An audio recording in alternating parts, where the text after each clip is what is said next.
tape this if that's okay, Scott, and just No, go ahead. yeah, thanks. That way I'll send it to Lisa and Kurt. Yeah, or Okay.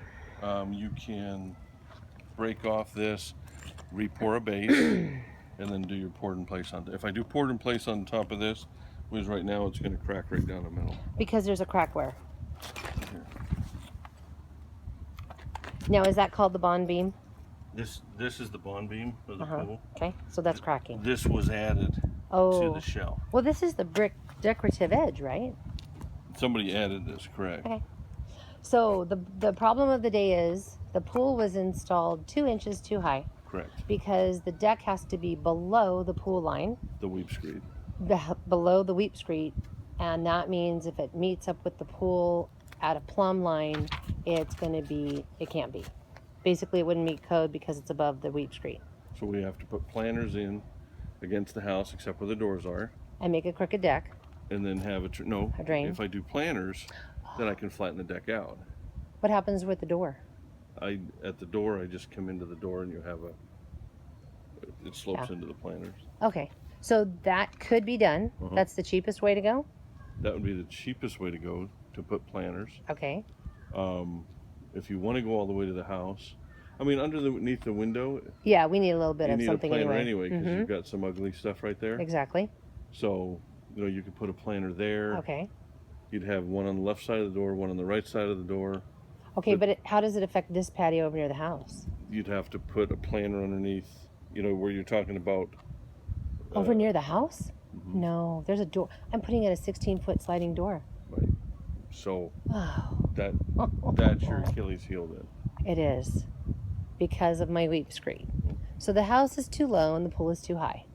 Well, the house is what it was. Yeah. The house came first. And then they built the pool. So you're finding this with everybody in Yorba Linda. It was very common. You said Aladdin put them in too high. So then what do most people do? And how much does it cost them to shave down the bottom? So we're hoping then that the whole thing doesn't have to be shaved down. Just the lower edge of the pool, the bond beam. That's what we're talking about right now. Yeah, thank you. Okay. So you would shave down that part or the whole pool? Well, since you're doing stone, if you're okay with a 7-inch step, right, then I would leave the top portion. Okay. And then I'll just give you 7-inch steps. If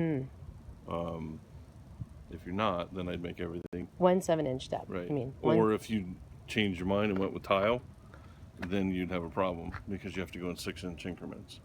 But we'll have some tile, right? Well, you can have waterline tile. Okay. That's not the problem. Okay, and then we do the Once you get above the water line, yeah, you need to go in 6-inch increments if you're using tile. Yeah.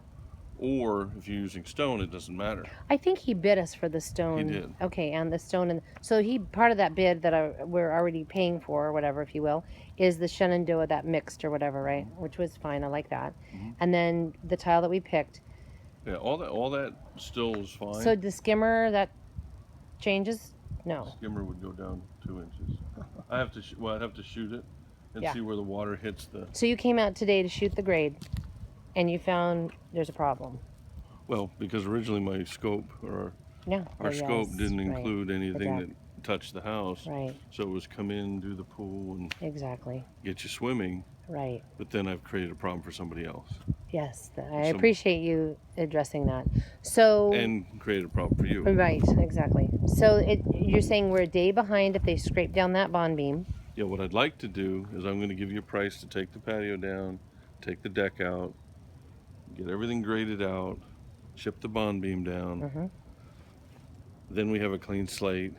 I pour this, we do the tile, and once this is all graded and cleared, then we're going to mark it out together with paint, and then I can give you the final numbers on, okay, you want stone here, you want a step here, right, you want pavers here. Right. I measure it and I give you the final numbers on that. So this weep screed issue and the grade, it sounds like it's backed us up more than 1 day. Yeah, I've probably got a day of grading, a day for the weep screed, and a day to take. So I've probably got a week's worth of time getting this to where I can do my coping. Got it. Wouldn't you say, Manuel? Yeah. And I can't get you the prices